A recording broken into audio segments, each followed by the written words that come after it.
to Town Talk, the official podcast of Summerville, South Carolina, where we bring you the latest news and incredible guests here in Summerville. And today I am joined by some incredible ladies with ARK of SC. How y'all doing today? Fantastic. We're great. We're doing good. I love it. I love it. So to start off, I wanted to get to know about y'all. So first, introduce yourself, name, title, and how you got to the ARK. So Peg, if you want to go ahead and start first. Okay, thank you. Good morning, everyone. I'm Peg Lahmeyer. I'm the executive director and founder of the ARK in 1995. I just had my 30th anniversary last week. Woo! Congratulations. Joining the ARK. That's awesome. And the social ministry at St. Luke's Lutheran Church came to me and wanted to know what we could do to help caregivers in the community. And so one thing led to another, and the ARK began, opened its doors in 1996 in January. And it's been going strong and building and growing and expanding ever since then. And we're still expanding. So we're very excited about providing services for caregivers in the Low Country and really further down the road, as you'll find out later. In my experience was taking care of my mom, who had Alzheimer's, and one thing led to another, and that's how the ARK began and how I became the executive director. What a story. 30 years? 30 years. That's amazing. Our anniversary for the ARK will be in January. Did you have a party or something? Oh, we will be having a party. Oh, you will be having. I was going to say there has to be a party, right? You'll get the invite. Let's You'll go. get the invite. I love that. Congratulations on 30 years. That's awesome. Thank That's you. awesome. Thank you. Go right ahead. Sure. So I'm Michel'le Cathey. I'm the associate director. I graduated College of Charleston in 2015, and Peg really gave me my first job outside of college as the admin assistant. Yeah. My office at St. Luke's was the janitor's closet because they allowed us to, use the second floor, and we really utilized every single tiny space on that second floor. We were really thankful for that. But I got involved. I was curious about the ARK. I was actually doing an internship with another small nonprofit here called Chase After a Cure. And I actually went to the Summerville Chamber Business After Hours to do some internship hours where, we set up a table and, you get to talk to the community. Yeah. Our table was set up beside the ARK, and they were hiring. And Okay. I was out of college, had no experience, but they needed an admin, and she gave me a chance. And so here we are. But I was always drawn to the mission of the ARK as well, though, because my mom was a family caregiver. Alzheimer's runs in the family. We have a few different family members on both sides of my mom and my dad. So caregiving has really been a family unit for us. So I was always interested in the ARK because it was kind of my way of giving back as well. Mm-hmm. I love that. And I think it's a really unique story, too, because in that situation, you didn't have the experience, but you went in, you wanted to get somewhere and build yourself up. That is really, that's awesome. That's an awesome story. So congratulations to you for that. Thank you. Because you started at admin, was it admin assistant? I started off as admin assistant, went to special events coordinator, and then I moved away for a little bit. We don't talk about it. And then I moved back. Shh. No, I'm kidding. It's fine. My husband was relocated for a job, but then we moved back. And when I left, I asked Peg if we knew we were coming back at some point in time. And so I asked her, I said, can there be a job for me when I come back? And she had the associate director job for me when I came back. Wow, I love that. And I've been in that role 4 years now, I think. I love that. So not only that, you've been committed, you've climbed that ladder, and I love that the team effort. I could tell you guys feed off each other already in our conversation. I love that. Yeah. I love that. You brought up the mission of ARK. Can we talk a little bit more about that mission and why the importance behind that mission? Go ahead. Okay. So the mission of the ARK is to provide hope and relief to families that are dealing with Alzheimer's or some sort of related dementia. Yeah. And so with that, we do comprehensive support services that help caregivers throughout that caregiving journey. We do respite care, so we have a respite program here in Summerville as well as Harleyville, and I know we'll deep dive into that and what that means, but we also have support groups that we facilitate. We have an education series where we help caregivers sort of learn how to put the oxygen mask on first. Oh, that's good. To make sure they're caring for themselves. We do community development, and part of that is a law enforcement and first responders training. that Peg started a few years back. And then we've also got, consultations, resource referrals. Our mission is to provide hope and relief, and so we do that by all those services we provide. And then in addition to, well, obviously here in Summerville, I mentioned Harleyville, but we do also, appreciation events as well for our caregivers. So we actually have an appreciation event in November every year that we started, where it allows for the caregiver to bring out their loved one to this fun little event. It's called the Retro Bash. We can dive into it later too, but it's just a way for the families to come out and have a good time and know that meet who is caring for their loved ones, but also have some fun themselves and sort of put the fun back into caregiving and dementia. So I love that. Yeah, so all that encompasses our mission, everything we do. I love that. So let's dig deep into the ARK, what it is. But to start, we want to start by how it was started, right? Peg, if you want to talk about this, what inspired the creation of the ARK? Well, again, when my father passed away in Alabama at the age of 90, my mom had already been diagnosed with Alzheimer's, and she was living in a facility in Montgomery. And so my sisters and I decided that it was best to bring her over here to live with my family and I. And at the time, we had a toddler and 2 teenagers in the house. I was working full-time at Pinewood Prep, and so I had to quit my full-time job, and Mother moved in with us, and we also had a small business that we owned. So it was very, very hectic. If it had not been for all of our children and friends and family, that I don't know how I would have gotten through those first few years. Yeah. But during that time, as I mentioned before, St. Luke's wanted to have a social ministry to serve the community. Yeah. And so we talked, and all the pieces fell into place. And we met the right person to help guide me through the grant process. And Dorian Reeves actually wrote our first grant. And we received it, and we were able, it was a startup grant. We started in January of 1996 with a 1-day program, and it has grown. It grew to two days that first year, and then 3 days the next year. And then Mayor Sojourner up in St. George, he and I served on several committees here in Summerville or Dorchester County, and he asked me if we would come to St. George and start a program. So in 1997, we started a 1-day program in St. George, which eventually has moved over to Harleyville. But we also have support groups in St. George as well as Harleyville. We're looking to expand even more in the Upper County, and we also serve about 5 counties with different types of resource fairs, support groups, education classes, and all like that. And besides the Tri-County, we also add in Orangeburg County and Colleton County with some of the things that we've done over the years. So, wow. Congratulations on the growth. But that also says a lot about the need, right? Yeah. Can we talk a little bit more about the need, especially within our community? Do we see a heavy need in our community with, folks who are struggling and families who are struggling with Alzheimer's and dementia? So we use the statistics from the Alzheimer's Registry through the University of South Carolina, as well as statistics from the Alzheimer's Association through their research. Yeah. And so we use those stats to report on how many people are in the area, but as well as in the state that might be diagnosed with dementia, sort of what they're tracking. So right now, I know that they have predicted that there's 120,000 people in the state of South Carolina that have dementia. Wow.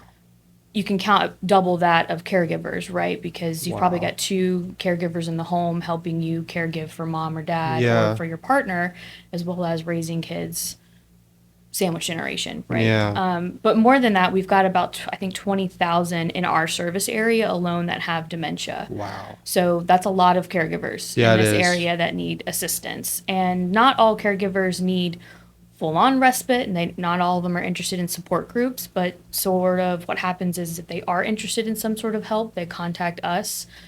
We have a consultation and we say, well, what do you need? We sort of assess their needs and their wants and then go from there to come up with a care plan, if you will. Yeah. Okay, well, maybe a respite's a good fit for you, or maybe you're just looking for some extra resources with help placing mom or dad somewhere. Yeah. Just sort of assessing what they need. I know that because of demand right now, and I don't know the statistics on it, but there is, I want to say it was something like $336 million went in, $336 million of unpaid caregivers. So like that's what's costing caregivers is $336 million in the state of South Carolina. $336 million. Yeah. If they were paid, that's what they would have been paid. Wow. And you'll have to double check me on that. I'll have to look on the Alzheimer's Association website. But caregivers do a lot. It's a 24-hour, for sure. round-the-clock job, no breaks. For sure. And again, most of the time, they're either, if they're caring for their partner, they've got maybe grandchildren in the home, or if they're caring for their mom or dad, they're still raising kids in the home. They're still working full-time. They're still having to juggle everyday, life things. And really, we're just here to help them navigate that journey. The families, the caregivers, and helping them, give them the resources necessary. Yeah. I know, like, for me, another reason, like, the ARK was you guys are a prominent nonprofit here in town. And like I told you off camera, and I'll say it on camera, y'all were one of the first nonprofits. We're going to start hitting nonprofits hard on the podcast, but y'all one of the first ones. And because of the work you do, but also because me personally, I've had family members very close to me who have struggled with Alzheimer's and have been a caregiver in my past. And, I don't really talk too deep on the podcast a lot, but sometimes I do because people like it, right? They want, they want to get to know me and know whoever we're interviewing. And so, I had a situation where I was a caregiver for, I think about a year. And it was a different time of my life. Let's just say that it was difficult. And it was difficult for so many different reasons. But in that time of my life, I didn't have anything near me to help.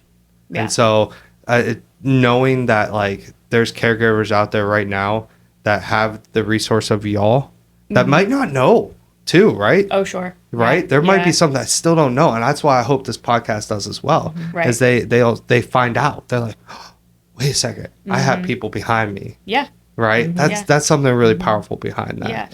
Yeah. Y'all talked about some of the services you provide, but I want to deep dive into that a little bit. Okay. I have the list here on my notes, but you have adult respite care, early memory loss and navigation club, support groups, memory screenings. You guys want to deep dive into those, what they mean, and how it might be able to help the families that need it? Certainly. The 4 hours or less than 4 hours that we provide the respite care and the navigation club. We really would like to tell you more about the navigation club, but is sometimes the only 4 hours that caregiver gets a week. But it's amazing to me that after almost 30 years now, that there are still families that do not know about the ARK. Right. And Michel'le does a fantastic job with all the social media and press releases and you do stories. Great work, by the way. Thank you. Side note. She's amazing. I appreciate that shout out. But even with that, and all the in-person things that we do throughout the counties, we'll go wherever anybody wants us, to come and talk about the services. But it's amazing to me that people are still just so devastated, because it is a devastating disease, not only for the person that has been diagnosed with it, but the family as well.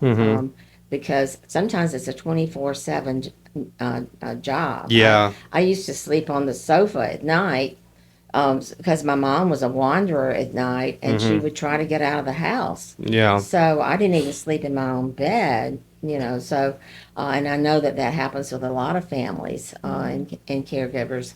It's just overload. Yeah. But for that 4 hours, I'll never forget a gentleman that came while we were still over at St. Luke's before we moved over to the location that we're at now.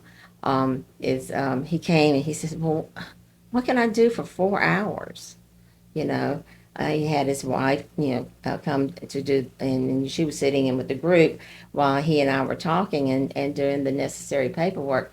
I said, "Well, do you have your son perhaps maybe have lunch? Go to the golf course and hit a bucket of balls? Whatever you so choose. Sit down peacefully and read a book. Yeah. Whatever." And so he said, "I just don't know if this is going to be worth it." And then lo and behold, when he came back to pick her up at the end of that day, he said, "Oh my goodness, when can she come back?" And he had actually gone and to lunch with his son, and they were able to have a father-son, relationship and conversation without, the mother being there interrupting and such as that. And it was pure pleasure for the both of them. So it not only helped him, but it also helped his son. And so we have countless stories like that of what 4 hours a day can make a difference in a caregiver's life. Now, some of them come more than one day a week, and that's even better, but that's up to the family. And like Michel'le said, sometimes they're just looking for other resources as well. Perhaps they want someone to come into the home and help them in the home. We have all those resources available, and our NOAA staff, Jan and Naomi, they stay on top of all the resources in the community. So we stay up to date on those and all like that, so we can give the family what they need. Yeah. We also do free memory screenings. If anyone is concerned about their memory, they can call and make an appointment for a free memory screening. That's really good to know. It's a basic, test, similar to what you might have in a doctor's office, but it's free of charge. And if there's an indication on that test that there might be a conversation needed further, then we recommend that they contact their physician and go in and have a thorough checkup. So. Yeah. If there's families out there who might be thinking that one of their loved ones is struggling with Alzheimer's and dementia, are y'all a really good resource to call to kind of help guide them through next steps as well? Is that something you all provide? Yeah. Absolutely. Yeah. We have a social worker on staff, and so she's our family caregiver advocate. Her name's Naomi Sills. She is the one that when someone contacts us and they're interested in, let's say, starting that conversation, where do I begin? We have them come in for a caregiver consultation and sit down with her. Okay. For her to assess, okay, let's talk about it. What's going on in the home? What are you seeing? And then perhaps it is a memory screening for their loved one from there, and then they use that as a conversation tool with their physician. Or maybe it's perhaps, why don't you bring your loved one in, and maybe they would enjoy something like our navigation club, which is, Peg had mentioned earlier, it's our early memory loss program. So it is a respite program we have designed specifically for those that have early memory loss. So the majority of them do not have a diagnosis yet. They might just be experiencing some lapses in memory, or maybe they're concerned about their memory. And so they come to the social club. Everything's a social club. We're all hanging out, having a good time, no matter what happens. I love that. And it's called the Navigation Club because we're navigating what memory loss might look like. Yeah. And hopefully we're navigating to a healthy brain too. So we focus on 5 components for the Navigation Club. There's socialization.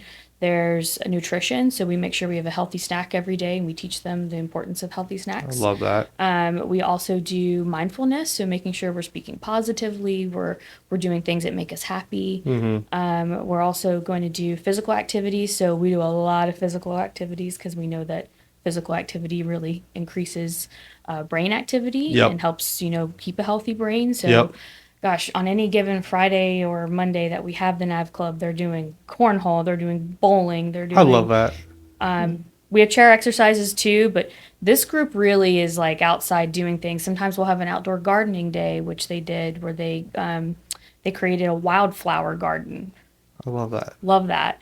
And then the other component is making sure that we're stimulating our brain with cognitive activities. So we do a lot of trivia, we do a lot of puzzles or things that are going to get the brain sort of going.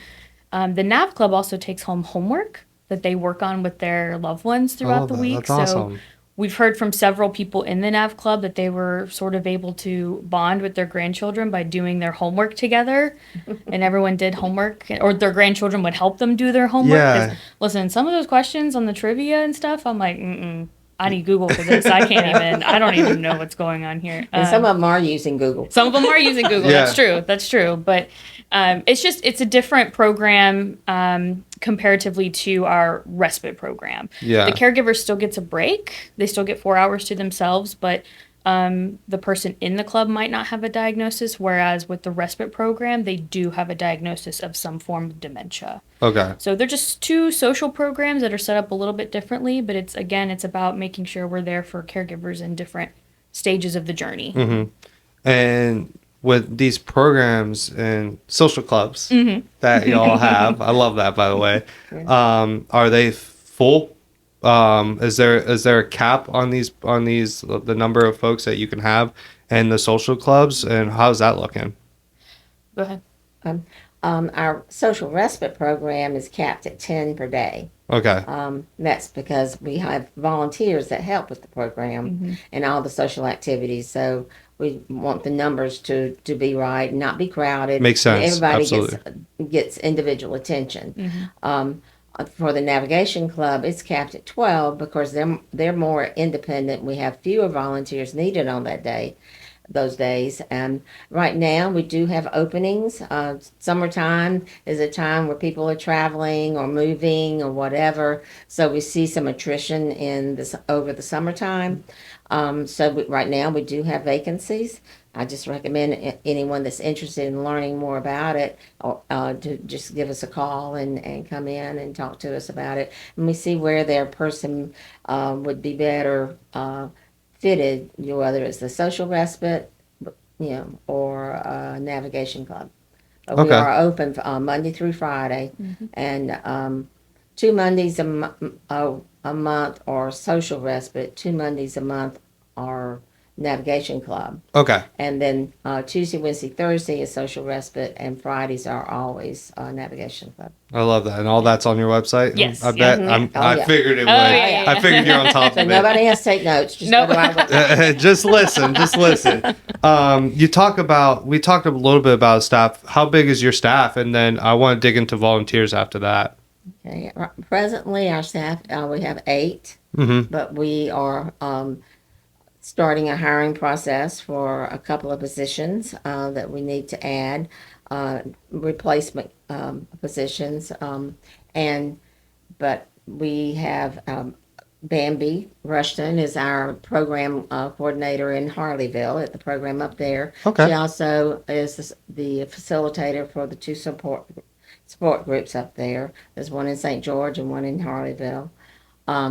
We have an admin assistant, office manager, really, Daisha Middleton, and she's fantastic. She's I love that. part-time position. She just came on board with us, and she's going like gangbusters. She's killing it. She dove right she's in. killing I it. love that. Yeah. We like that ambition. Yeah. Debbie Housen is our program director, and she runs the program activities and all like that for the social respite and the early memory loss program navigation club. There is a program assistant, Nancy Nettles, and Nellis. I'm sorry. You're good. Correct my pronunciation there. Nancy Nellis.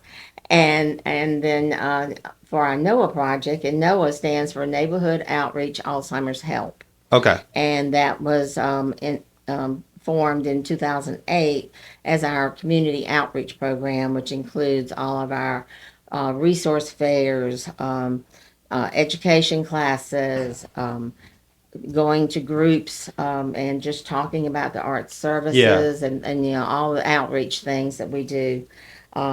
and working with other nonprofits, and we just did a 5K event over in Berkeley for Berkeley Electric a few months ago. Was it Power Ideas, or what is it? Is that what it's called? Yeah. It's at Cypress, right? Yeah. Oh, that was a great event. Yeah. Cypress is a great place to run too, It isn't is. It's beautiful out there. So we're constantly out talking and sharing and hoping build. We want to see more programs started, and we we have access to an ability to be able to help a community start a program, just like we started. We had someone help us get started in 1996. So, and we want to replicate that. I love that. Yeah. I love that. So, Naomi, our social worker, is part of the NOAA project. Okay. And then Jan, our NOAA director, is sort of head of that as well. Awesome. Yeah. Awesome. And then there's us two. Awesome. Sounds like a fun team, huh? Oh, yes. Yeah. We do have fun. And then you guys also seek volunteers. And so anyone who's listening and watching, how can they get involved if they want to volunteer with the ARK? They could call or email the ARK at info@thearkofsc.org. And one of us would respond. Most of the time for volunteers, I respond so they can come in and sit down with me, and I can find out what their interest level is. Would it be a good fit for them and for us?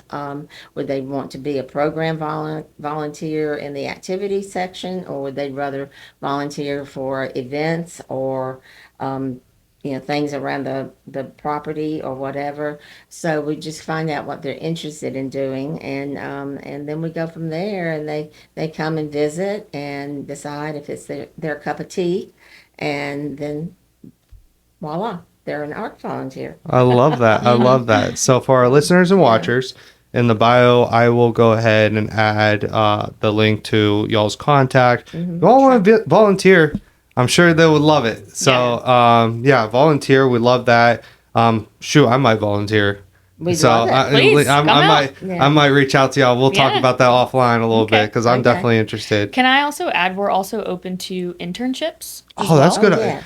So, It's kind of like a volunteer position, sort of, right? But it's giving, anyone, any type of schools or programs, real world experience on the job. So we've got 2 interns actually with the ARK that are interning with Naomi. They're getting their social work. They're getting their license of master social work. I love that. Right now. And so they're interning under her. And so they're able to have conversations with their families, learn how the program works, gain real world experience. It's huge. It's huge.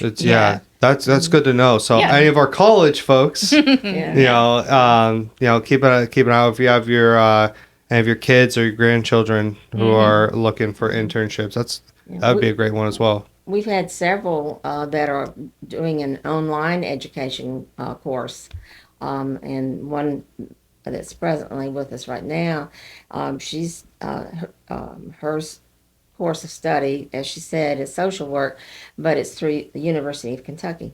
Oh, wow. Okay. And so, there's conversations between Naomi and the intern and her intern supervisors in Kentucky. So all of that is going on at the same time. So we've had that numerous times with out-of-state colleges. Find out that we welcome internships. The other person that's interning with us right now is local and with a local college. So I love that. I mean, something like that makes an impact on their careers, and will set them up for huge success when they grow into their careers as well. But one of the final topics I want to talk about is, well, I guess 2, the future, but some challenges that you guys face as well. Let's start with the challenges. So obviously you guys see a lot of success, and you work hard, and you have a bunch of successful events, and kudos to y'all, because that is hard work. That is a return in hard work. Yeah. It's not easy. It's not like that. But what are some challenges that you are facing in the work that you guys are doing on a day-to-day basis? I think also from an events and fundraising standpoint, we want to make sure we're not exhausting the supporters too much in the town. Okay. Also because there's so many worthy organizations in this area. And we know donors choose who they want to support and they have full autonomy over that. But I also think that we're also very conscious of making sure that we aren't over asking too much of our supporters. Yeah. And I wouldn't say that that's necessarily a challenge versus more just a conscious thought. But I think as much as Summerville is growing, it's also reaching new donors, new families, new everything else to make sure we are still making those touch points with people as they come in. I would say on the other flip side of that, a challenge we have, I think, is reaching families. We, like you said, thank you for the kudos. You know, we do a good job of marketing and we do a good job of being out there in the community. But again, there are new people moving here every single day that don't know about us. There's actually someone, I can't remember who it was, but someone that just lives maybe 5 minutes down the road that didn't know about the ARK. And we were like, dang it, we got to be in the newspaper more. We got to get out there more because it's still reaching caregivers and families where they're at, which is also difficult because we're serving so many different types of families. And so it's reaching the rural areas more. How do we get out there more? How do we get our foot in the door there so that they know we're here to help? You can probably speak on the rural challenges too. The rural has always been something that's been very near and dear to my heart. The underserved areas, not necessarily rural, but there's a lot of underserved areas. Yeah. Some of them are rural, and those communities are, they take care of their own. And so who is this person coming in and saying, well, we want to offer this, we want to offer that. And resource fairs are great because it reaches a lot of families. They come out and they learn, or doing screenings and things like that are free of charge. Now, whenever we do a resource fair in the rural community, we invite other agencies that do different things, like a wellness check or a diabetes check or heart or whatever, to come and have booths there, to bring resources out to the rural area because they are so underserved. But at the same time, they're very needed to have these services brought to them. Yeah. Because they can't necessarily come in to the more urban areas to get those services. They need services in their own communities. And establishing a relationship, the trust, and making sure that we do what we say we're going to do so that they can spread the word. That's a real challenge in the rural community. But they are so underserved. And part of that is because of the internet access. They don't necessarily get all the information because they need that broadband. And I know our state has been working on that around the state, but there's still a lot of holes out there that people don't know about us because they can't access everything online. So that's why we try to go and do the in person. So do you all have any I guess ideas on how to kind of bridge that gap that maybe you haven't been able to figure out yet? Maybe someone listening has the tools or resources to help y'all? Would love to hear from anyone that would have any of those tools or resources or ideas or suggestions, because we're an open book and we are willing to learn new ways of doing things, and especially for the rural community. That would be wonderful. Yeah.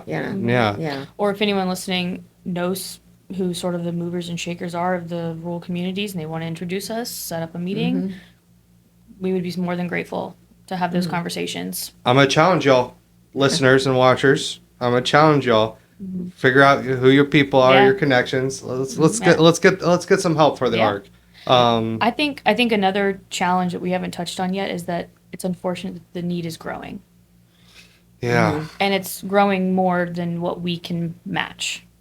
Why is that? Is it because of the growth of the area? Or is it because there's bigger things that are causing it? Well, people are getting diagnosed much earlier than they used to get. Is that because of medical advancements? Mm-hmm. Yep. Yeah. Okay. Yep. Mm-hmm.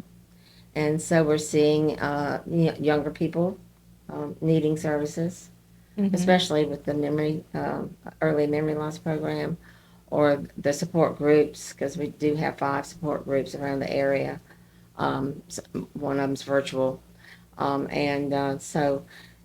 just there's just more and more need.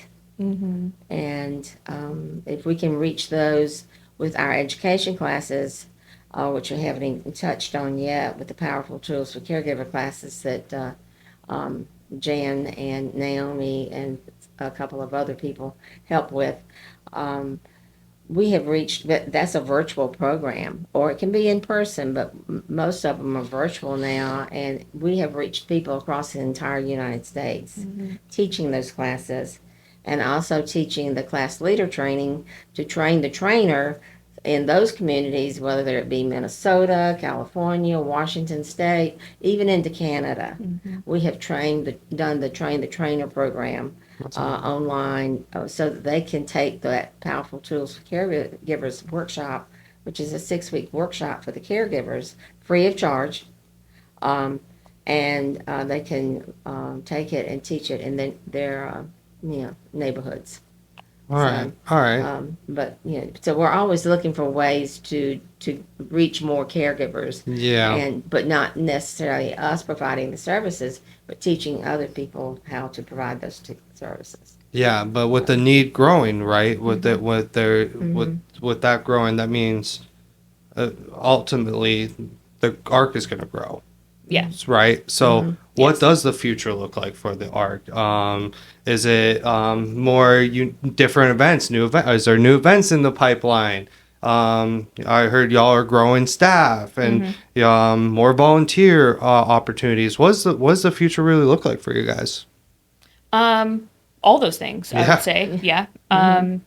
Certainly, I think that we're looking to grow the staff, of course, because we do everything we've mentioned already in this podcast with only 8 staff members. 3 of them are part-time and 5 of us are full-time. So that's insane, by the way. That's a lot of work. That's a lot of work. Yeah. And we need help because we need to keep growing certain programs. And so we need to, move things off to the next staff member. Yeah. I'd say in addition to that, the ARK is always growing in terms of programs and services. We are really, really, really trying hard to grow our Harleyville program because we know that community in St. George and Holly Hill and all that, the growth is coming up there. It is. Very fast. It is That fast. means families are moving there, caregivers moving there. Yeah. And so we're trying to grow that program a lot. So there's going to hopefully be a lot of growth up there for the ARK as well. And then in addition to that, part of NOAA is, like Peg said, we go out into rural communities and teach them how to create things like a respite program or create a support group. And then we're sort of an assistant, and we help make sure that program is sustainable. And then we withdraw because it's not an ARK program, but it is an ARK outreach program. Yeah. But we will always be a resource for them and a support system for them. Also, with that growth, we need more staff. And we write a lot of grants per year. But we also need to increase other ways of funding besides fundraisers and grants and things like that. We have some projects around our present location, which is the former Mayor Meyer's home here in Summerville.